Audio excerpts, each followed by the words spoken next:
اعوذ باللہ من الشیطان الرجیم بسم اللہ الرحمن الرحیم۔ اب ہم پڑھتے ہیں جی حدیث نمبر 20 انشاءاللہ عز و جل۔ اس میں بتایا گیا ہے حج کا اجر۔ اب ہمارا ٹاپک چینج ہو گیا جی، اب ہم پڑھیں گے حج کی فضیلت، اس کے احکامات انشاءاللہ عز و جل۔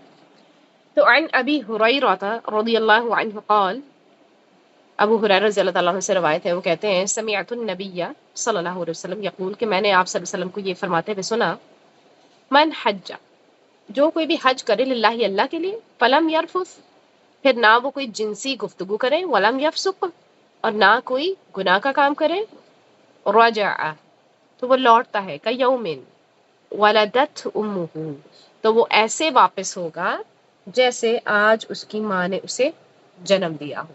سبحان اللہ۔ تو حج کی فضیلت بتائی جا رہی ہے، اس کا عظیم اجر و ثواب بتایا جا رہا ہے۔ اللہ تعالیٰ قرآن پاک میں فرماتے ہیں وَلِلَّهِ عَلَى النَّاسِ حِجُّ الْبَيْتِ مَنِ اسْتَطَاعَ إِلَيْهِ سَبِيلًا، اور لوگوں پر اللہ کا حق ہے کہ جو اس کے گھر تک پہنچنے کی استطاعت رکھتا ہو وہ اس کا حج کرے۔ تو حج جو ہے نا وہ اسلام کا ایک عظیم رکن ہے۔ یہ وہ عبادت ہے جس میں انسان اپنا مال، اپنا وقت اور اپنی خواہشات سب اللہ کے سپرد کر دیتا ہے، ساری چیزیں اکٹھی ہو جاتی ہیں اس میں، سبحان اللہ۔ اور ابھی ہم ان انعامات کا ذکر کریں گے جو ایک حاجی کو اللہ تعالیٰ کی طرف سے نصیب ہوتے ہیں۔ تو کوئی بھی کام کرنا ہو تو سب سے پہلے کیا ہوتا ہے جی؟ نیت، نیت کی اہمیت۔ تو حج کی قبولیت کے لیے سب سے پہلی شرط آپ کی خلوص نیت ہے۔ اگر نیت میں دکھاوا ہو، یا کاروبار کی غرض سے آپ جا رہے ہوں، یا محض سیر و تفریح کرنا مقصود ہو، تو پھر وہ اجر نہیں ملتا، کیونکہ اعمال کا دار و مدار نیتوں پر ہے، انما الاعمال بالنیات۔ تو آپ صلی اللہ علیہ وسلم نے فرمایا، کیا فرمایا یہاں پر، کہ جس نے اللہ کے لیے حج کیا، سبحان اللہ۔ اب یہاں پر اللہ کے لیے کا مطلب کیا ہے، کہ اس کا مقصد صرف اور صرف اللہ کی رضا، نہ کہ لوگوں میں حاجی کہلوانا یا پھر مکہ مدینہ کی سیر کرنا۔ حج کے دوران زبان کی حفاظت بہت ضروری ہوتی ہے، اخلاق کی بلندی بہت ضروری ہے، یہاں تک کہ میاں بیوی بھی ایک دوسرے سے ایسی کوئی بات نہ کریں جو فحش پر مبنی ہو، کیونکہ جو حج کا سفر ہے نا اس کا ہر قدم سبحان اللہ آپ کے لیے نیکی لکھ رہا ہوتا ہے۔ جب ایک انسان حج کا ارادہ کر کے گھر سے نکلتا ہے نا تو اس کا سفر ہی عبادت بن جاتا ہے۔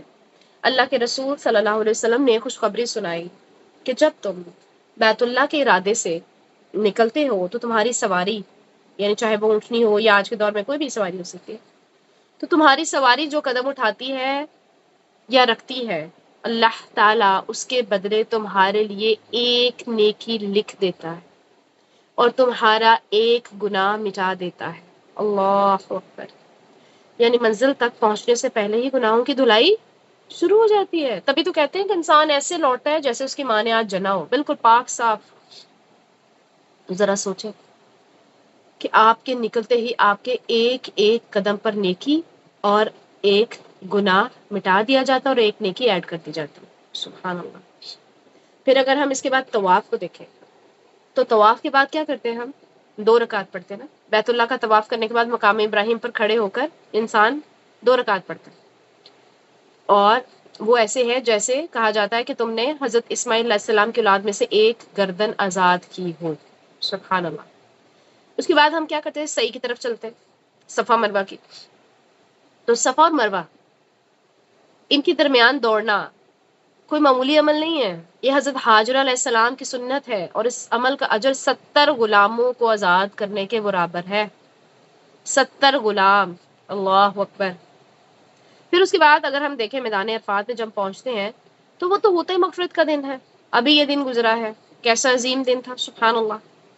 حج کا سب سے بڑا رکن جو ہوتا ہے نا وہ عرفات میں ٹھہرنا ہوتا ہے۔ آپ صلی اللہ علیہ وسلم نے فرمایا کہ حج عرفہ ہی ہے، اصل تو وہیں پہ ہے۔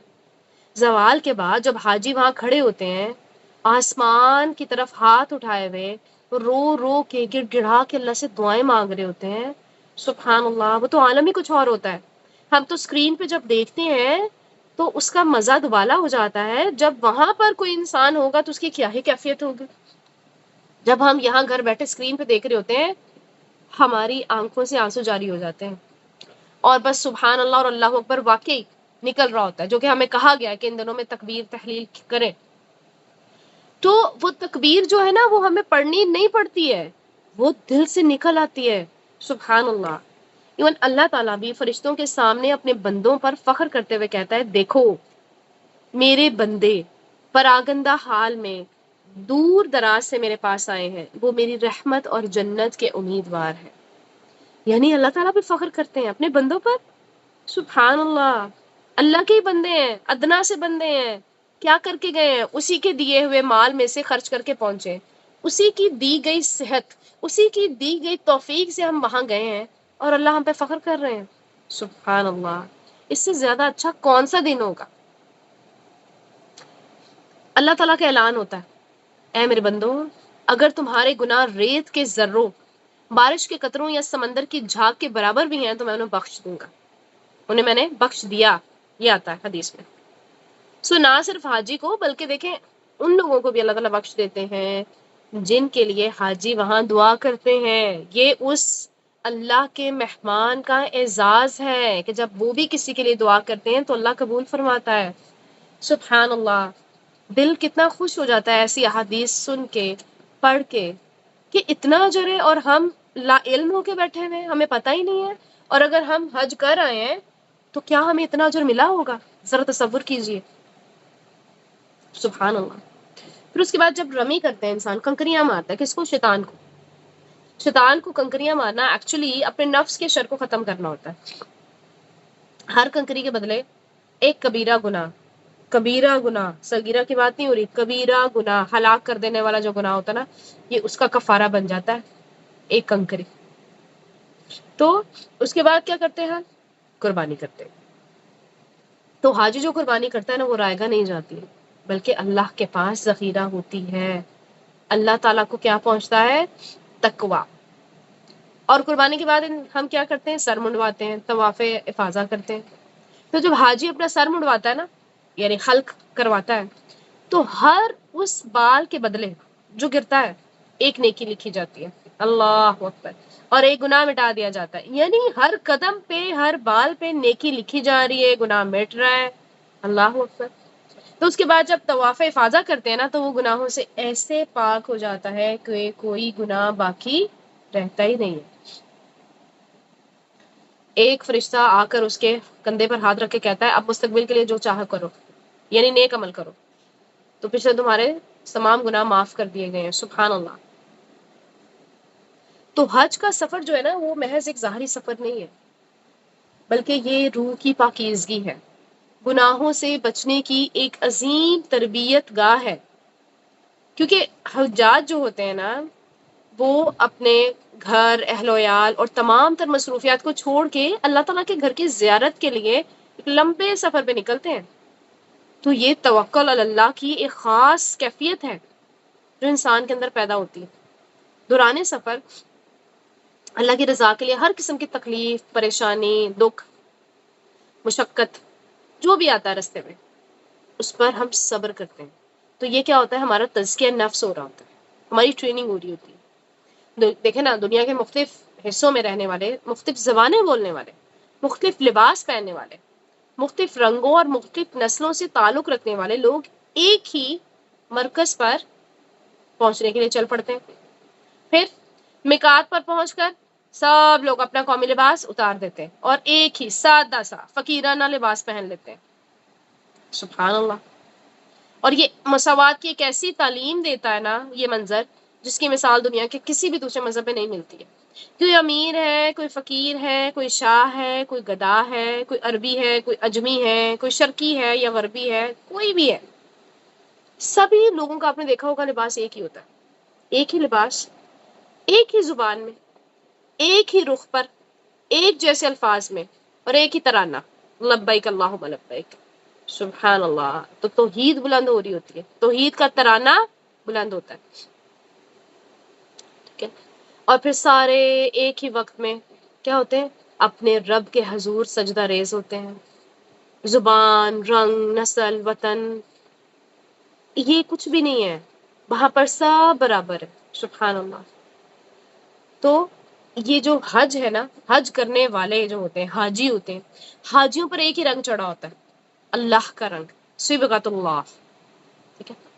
تو اسی طرح سے دیکھیں حرم میں داخل ہونے کی کچھ پابندیاں ہوتی ہیں، کچھ احرام کی پابندیاں ہوتی ہیں. آپس میں ایک دوسرے کے ساتھ امن و سلامتی اور عزت کے ساتھ زندگی بسر کرنے کا ہمیں یہ چیزیں طریقہ سکھا رہی ہوتی ہیں. یعنی اگر ہم غور کریں نا تو ہمیں یہ محسوس ہوگا کہ یہ اسلامی تعلیمات کا کوئی بھی ایسا گوشہ نہیں بچتا ہے جس کی تعلیم دوران حج بلا واسطہ یا بالواسطہ نہ دی گئی ہو. دیکھیں، اتفاق اتحاد کی تعلیم ملتی ہے ہمیں. ٹھیک ہے. قربانی اور اثار کی تعلیم ملتی ہے، نظم و ضبط کی تعلیم ملتی ہے، دعوت و جہاد کی تعلیم ملتی ہے، اور یکسو ہو کر کیسے اللہ کی طرف یکسو ہونا ہے اس کی تعلیم ملتی ہے.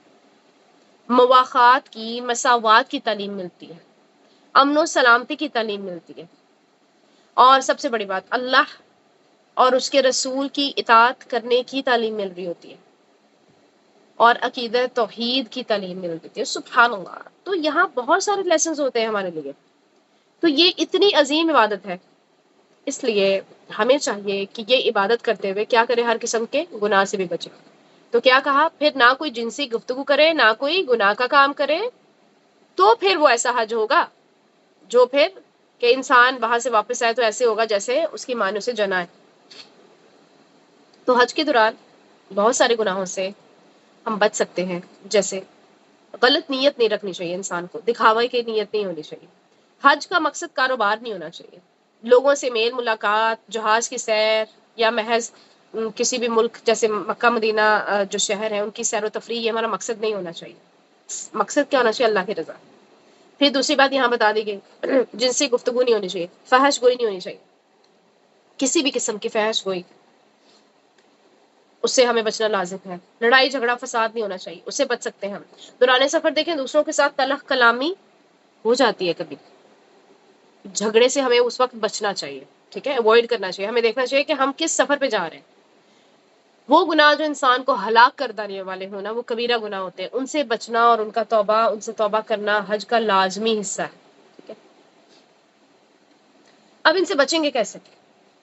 اب گناہوں سے بچنے کا نا ایک ہی طریقہ بہترین، وہ یہ کہ انسان ہر لمحہ یہ یاد رکھے کہ میں اللہ کا مہمان ہوں اور فی سبیل اللہ ہے، اللہ کے راستے میں نکلا ہوا ہوں. تو جب وہ یہ یاد رکھے گا نا تو وہ سارے گناہوں سے بچتا رہے گا.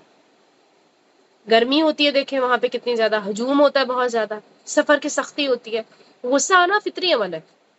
لیکن اگر وہ سوچے گا کہ میرا ہر قدم جو اٹھ رہا ہے اس پر اجر لکھا جا رہا ہے اور اللہ تعالیٰ میری مشقت کو دیکھ بھی رہے ہیں، تو پھر انسان گالی گلوچ جھگڑے سے بچ جاتا ہے. اس کو پتا ہوتا ہے اجر لکھا جا رہا ہے. اس کے علاوہ سوشل میڈیا کا دور ہے، دوران حج تصویریں کھینچنا اور انہیں فوراً اپلوڈ کرنا تاکہ لوگ کہیں جی حاجی صاحب، ٹھیک ہے، یا حاجن، یہ نیت کو خراب کر دیتا ہے. اس سے بچنے کا طریقہ یہی ہے کہ ذہن میں یہ تڑپ ہو کہ میرا مقصد صرف اللہ کے ہاں بڑا بننا ہے، لوگوں کے ہاں نہیں. اس لیے سوشل میڈیا سے بچ کے رہنا چاہیے جب ہم حج پہ جائیں. اسی طرح سے ہسبینڈ وائف بھی ہیں، ایک دوسرے سے رابطے کے لیے فون کا استعمال کرتے ہیں. ٹھیک ہے. حج کے دوران ٹیکسٹ میسیجز یا کالز پر کوئی ایسی رومانٹک باتیں نہیں ہونی چاہیے جس سے شہوت ابھرے. اگر ایسا ہوا تو یہ تو پھر اس پابندی کی خلاف ورزی ہوگی جو ہمارے دین نے ہم پر کی ہے. بعض اوقات میاں بیوی آپس میں ہنسی مذاق کرتے ہیں نا، تو ایسی ایسی باتیں کر جاتے ہیں جن کا رخ جو ہوتا ہے نا وہ جنسی پہلو کی طرف ہوتا ہے. تو حاجی کو ایسے تمام کلام سے پرہیز کرنا چاہیے تاکہ وہ گناہوں سے ایسے پاک ہو کر لوٹے جیسے آج ہی پیدا ہوا. ٹھیک ہے. بھیڑ میں ہوں یا تنہائی میں ایک دوسرے کو ایسے اشارے کرنا جو اس طرح کے جذبات ابھاریں وہ بالکل بھی جائز نہیں ہے، منع کیا گیا. یہ حج کے تقدس کے خلاف ہے. تو خلاصہ کیا ہے جی؟